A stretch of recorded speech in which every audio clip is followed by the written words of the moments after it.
bel bonjour à tous mes amis jardiniers, j'espère que vous allez bien. Alors vous me reconnaissez, moi c'est Marc-André, moi je suis un passionné de biotech et un fou du jardinage. Alors oui, je tourne cette vidéo aujourd'hui sur mon balcon. Et regardez-moi ça, cette plante magnifique-là, hein? Ça c'est le bananier d'Abyssinie, hein? Ça c'est notre belle Valérie que je vous ai déjà présentée quelques fois dans d'autres vidéos. Et puis comme vous voyez, hein, c'est une plante qui fait une hauteur très très respectable, hein? C'est presque rendu 8 pieds de hauteur et la magnifique Valérie continue à fabriquer des belles grandes feuilles.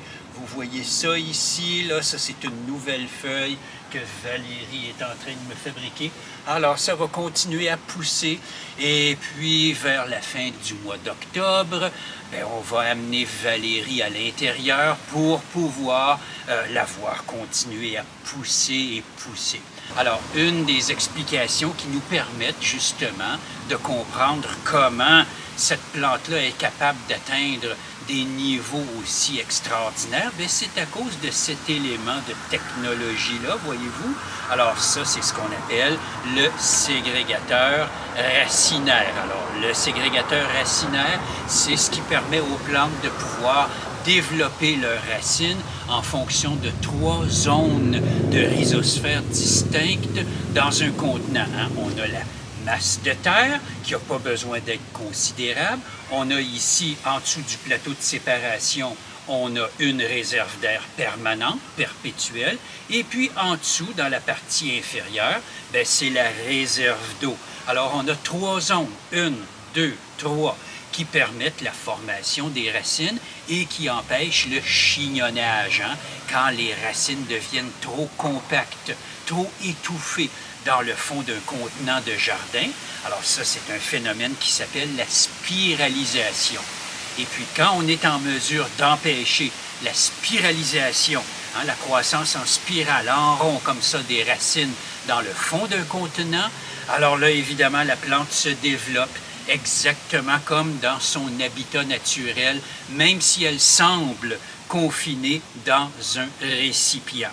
Et puis ce récipient-là, bien sûr, il peut prendre plusieurs formes, hein. Ça peut être une forme allongée, ça peut être une forme cylindrique, ça peut être une forme carrée, par exemple, comme les récipients de culture bioponics vont l'offrir prochainement. Alors voilà, et puis bien sûr, l'autre élément de succès qui nous permet d'expliquer la croissance absolument splendide de cette plante exotique absolument magnifique, là, hein, on va se l'avouer, c'est l'utilisation du combo conditionneur de sol et engrais tout usage de nature organique bioponics. Alors les deux éléments travaillent très très bien à l'intérieur d'un récipient qui est pourvu d'un ségrégateur racinaire.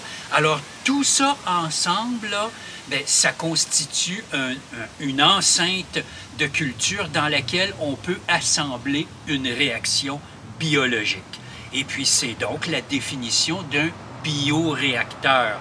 Alors voilà le résultat du bioréacteur bioponics.